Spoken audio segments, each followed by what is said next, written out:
तेरी औकात है इस हवाई जहाज को ठीक करने की? तू जानता है इसमें नेताजी जाने वाले हैं। अगर मैं इस मीटिंग में नहीं गया तो 500 करोड़ का नुकसान हो जा। अगर तूने इस हवाई जहाज को ठीक कर दिया तो मैं तुझे 10 करोड़ दूंगा।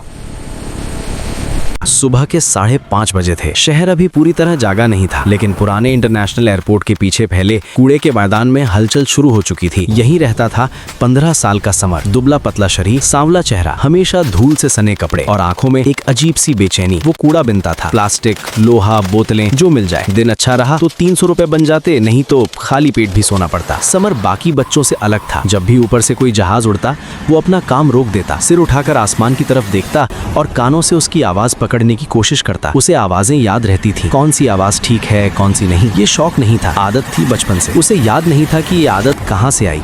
बस इतना याद था कि बहुत पहले कोई था जो उसे कंधे पर बैठाकर जहाज दिखाया करता था। कहता था, ध्यान से सुनो, हर इंजन अपनी कहानी खुद सुनाता है। आज का दिन खास था। एयरपोर्ट से एक नया यात्री विमान उड़ान भरने वाला था। देश का बना हुआ, बड़ा और भारी। 400 से ज्यादा लोग उसमें बैठने वाले थे। बाहर बैनर लगे थे, अंदर कैमरे, नेता, अफसर, सब कुछ चमक रहा था। लेकिन समर को उस चमक से कोई मतलब नहीं था। जैसे ही उसने रनवे के पास खड़े उस विमान की आवाज सुनी, उसके हाथ अपने आप रुक गए। दिल तेज धड़कने लगा। आवाज सही नहीं थी, बहुत हल्की सी, लेकिन टूटी हुई, जैसे कोई चीज अंदर रगड़ खा रही हो। उसने आंखें बंद की और दोबारा सुना। नहीं, उसके मुंह से खुद ब खुद निकला। ये आवाज उसने पहले भी सुनी थी, महीनों पहले, एक छोटे कार्गो प्लेन में। उस दिन 2 घंटे बाद खबर आई थी कि प्लेन को इमरजेंसी लैंडिंग करनी पड़ी। समर उठ खड़ा हुआ, कूड़े से भरी बोरी वहीं छोड़ दी और बाहर की तरफ दौड़ा। एक सिक्योरिटी गार्ड पास ही खड़ा था। अंकल, समर हांफते हुए बोला, उस प्लेन में दिक्कत है, उसे उड़ने मत दो। गार्ड ने उसे ऊपर से नीचे देखा और हंस दिया। चल हट, काम कर अपना, यहाँ मत घुस। अंकल प्लीज, इंजन की आवाज सही नहीं है। गार्ड का चेहरा सख्त हो गया। भाग यहाँ से। समर पीछे हटा, लेकिन उसकी नजर विमान से नहीं हटी। उसे साफ महसूस हो रहा था कि अगर ये जहाज हवा में गया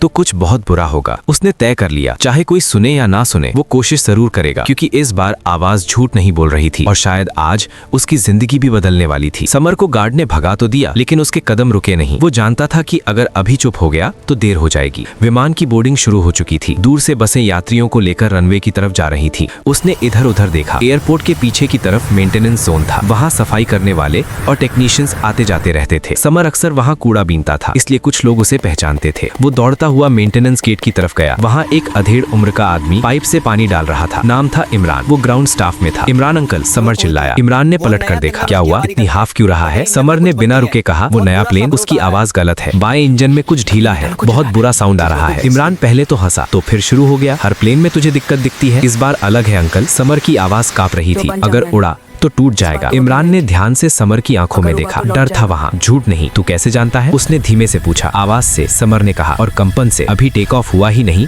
फिर भी आवाज भारी है। इमरान कुछ पल चुप रहा, फिर बोला, ठीक है, मैं अपने सुपरवाइजर को बोल देता हूँ, लेकिन अगर गलत हुआ तो मुझे मत फंसाना। वे दोनों अंदर की तरफ गए। इमरान ने रेडियो पर किसी से बात की। थोड़ी देर बाद एक इंजीनियर आया, हेलमेट, जैकेट, हाथ में टैबलेट। क्या है मामला? उसने रूखेपन से पूछा। इमरान ने समर की तरफ इशारा किया। ये लड़का कह रहा है कि इंजन में दिक्कत है। इंजीनियर ने समर को देखा। तू सर? समर ने हिम्मत जुटाकर कहा। बाएं इंजन में असामान्य कंपन है, आवाज खींची हुई है, जैसे कुछ रगड़ खा रहा हो। इंजीनियर की भौहें सिकुड़ी। तू ये शब्द कहाँ से सीख रहा है? समर चुप रहा, उसे जवाब नहीं पता था। इंजीनियर ने टैबलेट पर कुछ देखा। पिछली रिपोर्ट क्लियर है, फिर भी देख लीजिए। इमरान बोला, 5 मिनट लगेंगे। इंजीनियर झुंझलाया, लेकिन उसने इशारा किया। ठीक है, एक क्विक चेक। वे इंजन के पास पहुंचे। शोर, हवा, मशीनों की आवाज। इंजीनियर ने कानों पर हेडसेट लगाया। समर पास खड़ा रहा। 1 मिनट, 2 मिनट। इंजीनियर का चेहरा बदला। उसने हेडसेट हटाया और नीचे झुककर देखा। हाथ से हल्का सा छुआ। ये, उसने बुदबुदाया। इमरान की धड़कन तेज हो गई। क्या हुआ? इंजीनियर ने सीधा खड़े होकर कहा। इंजन माउंट के पास बोल्ट ढीला है, अगर उड़ान में दबाव बढ़ा तो इंजन असंतुलित हो सकता है। समर ने आंखें बंद कर ली, उसे पता था। इंजीनियर ने तुरंत रेडियो उठाया। फ्लाइट होल्ड करो अभी। पहली बार किसी ने उसकी बात सुनी थी और अब पूरे एयरपोर्ट की रफ्तार थमने वाली थी। इंजन की जांच होते ही एयरपोर्ट के कंट्रोल रूम में हलचल मच गई। रेडियो पर आवाजें तेज हो गई। Flight hold, take on off रोको, मेंटेनेंस टीम अलर्ट। कुछ ही मिनटों में बोर्डिंग बसें रुक गईं और यात्रियों को नीचे उतारने का आदेश दे दिया गया। लेकिन मामला इतना आसान नहीं था। ये कोई आम फ्लाइट नहीं थी। इस विमान में कई बड़े नेता, उद्योगपति और विदेशी मेहमान सफर करने वाले थे। मीडिया पहले से मौजूद था। उद्घाटन का समय तय था। हर कैमरा लाइव था। कंट्रोल रूम में सीनियर अफसर माथे पर पसीना लिए खड़े थे। कूड़ा बिनने वाले 15 साल के एक लड़के ने एक बड़ी विमान दुर्घटना टाल दी। सिर्फ आवाज से उसने खराबी पहचान ली और सैकड़ों लोगों की जान बच गई। एयरपोर्ट के पीछे की झुग्गी में उस रात भीड़ लगी थी। लोग छोटे से टीवी के सामने जमा थे। वही झुग्गी जहां समर हर रात प्लास्टिक की बोरी सिरहाने रखकर सोता था। उसकी बूढ़ी पड़ोसन बुदबुदाई, मैं तो कहती थी ये लड़का अलग है। लेकिन समर को ये सब समझ नहीं आ रहा था। उसे बस एक अजीब सी थकान महसूस हो रही थी, जैसे कई सालों का बोझ एक साथ उतर गया हो। उस रात पहली बार उसे सरकारी गाड़ी में बैठाकर एक गेस्ट हाउस ले जाया गया। साफ कमरा, मुलायम बिस्तर और ढेर सारा खाना। खाने को देखकर वो रुक गया। इतना सारा मेरे लिए? अफसर मुस्कुराया। हाँ, अब सब तुम्हारे लिए है। समर ने धीरे धीरे खाना खाया। हर निवाला उसे अजनबी लग रहा था। बिस्तर पर लेटा, पर नींद नहीं आई। आंख बंद करते ही वही आवाजें गूंजने लगीं, इंजन की, हवा की, कंपन की। वो छत को देखते हुए सोचता रहा, अगर मैं वो आवाज न सुनता तो क्या होता। उसी रात उसे पहली बार एहसास हुआ कि उसकी ये अजीब सी काबिलियत कोई खेल नहीं थी। अगले दिन एक टीम आई, मनोवैज्ञानिक, शिक्षक और एविएशन एक्सपर्ट।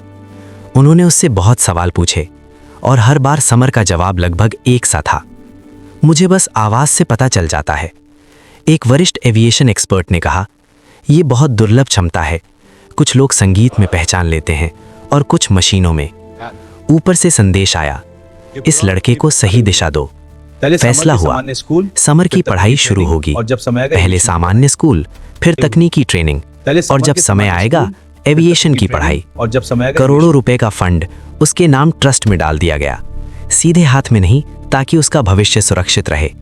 समर ने सिर्फ एक बात पूछी, मैं इमरान अंकल से मिल सकता हूं? इजाजत मिल गई। जब इमरान आया, समर ने धीमे से कहा, अगर उस दिन आपने मेरी बात ना मानी होती। इमरान ने सिर हिलाया, तो आज मैं खुद को माफ नहीं कर पाता। दोनों कुछ पल चुप रहे। बाहर से एक विमान उड़ान भर रहा था। समर ने आंखें बंद की, आवाज सुनी।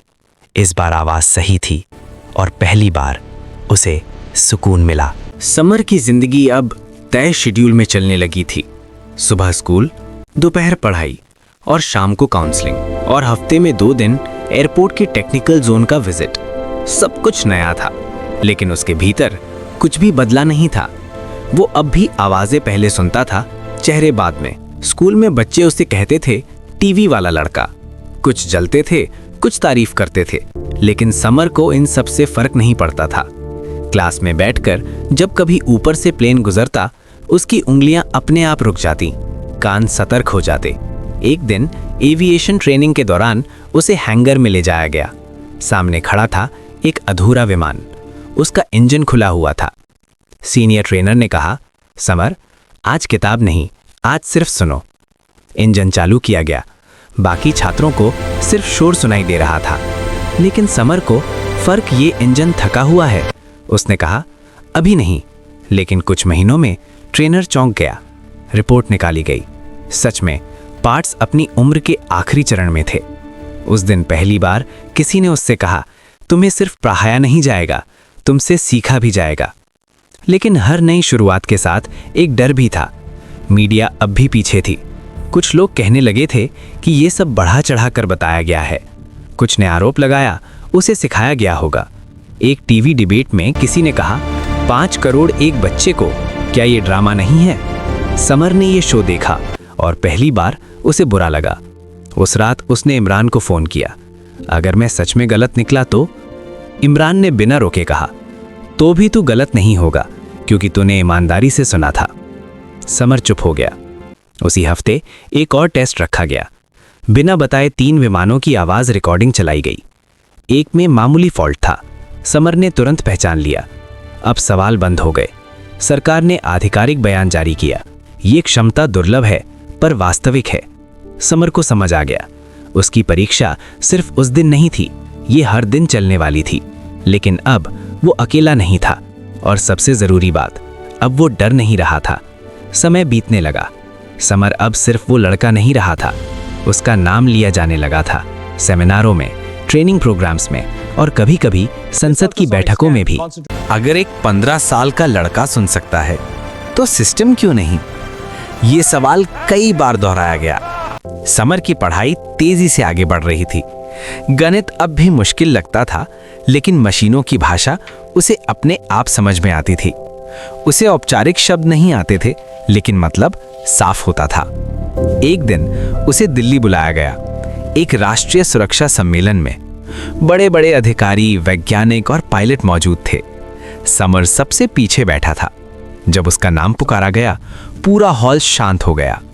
वो मंच पर गया, हाथ कांप रहे थे। मुझे बोलना नहीं आता, उसने कहा। मैं सिर्फ सुन सकता हूँ।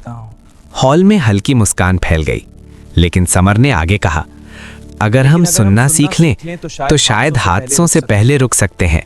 ये भाषण नहीं था, ये अनुभव था। तालियां देर तक बजती रहीं। उसी दिन सरकार ने एक नई पहल की घोषणा की, sound based safety on program, और समर उसका चेहरा बना। उसके नाम पर एक स्कॉलरशिप शुरू हुई गरीब बच्चों के लिए जो तकनीकी हुनर रखते थे। जब वो मंच से उतरा, किसी ने उससे पूछा, तुम्हें सबसे ज्यादा खुशी कब हुई? समर ने सोचा, उस दिन नहीं जब मुझे 5 करोड़ मिले। उसने कहा, उस दिन जब पहली बार किसी ने मेरी बात पर भरोसा किया। एयरपोर्ट के बाहर वहीं जुग्गी अब भी थी। समर कभी कभी वहां जाता था, बच्चों को देखता था, उनमें खुद को ढूंढता था। एक बच्चा बोला, भैया मैं भी प्लेन बनाऊंगा। समर मुस्कुराया, पहले सुनना सीखो। देश ने उसे हीरो कहा, मीडिया ने आइकॉन, लेकिन समर आज भी खुद को वही मानता था, एक लड़का जो शोर में भी सच सुन सकता था। कुछ साल बाद की बात है, वही एयरपोर्ट, लेकिन इस बार दृश्य अलग था। हैंगर के बाहर एक छोटा सा समारोह रखा गया था। ज्यादा कैमरे नहीं थे, ना कोई शोर, बस कुछ इंजीनियर, प्रशिक्षक और वही लोग जिन्होंने शुरुआत में समर की बात सुनी थी। एक विमान तैयार खड़ा था, पूरी तरह जांचा हुआ, सुरक्षित। समर अब 17 का हो चुका था। कपड़े सादे थे, लेकिन आंखों में वही पुरानी चमक थी। आज वो सिर्फ देखने नहीं आया था, आज वो हिस्सा बनने आया था। सीनियर इंजीनियर ने उसे बुलाया। आज तुम सिर्फ सुनोगे नहीं, उसने कहा, आज तुम चेक भी करोगे। समर ने दस्ताने पहने, इंजन के पास गया, हाथ रखा, आंखें बंद की। सब शांत था। सब ठीक है, उसने कहा। पहली बार उसकी बात पर कोई सवाल नहीं हुआ। विमान धीरे धीरे रनवे की तरफ बढ़ा। समर एक तरफ खड़ा देखता रहा। जैसे ही टेक ऑफ हुआ, उसकी सांस रुकी, कान सतर्क थे, आवाज साफ थी, संतुलित। विमान आसमान में उठ गया।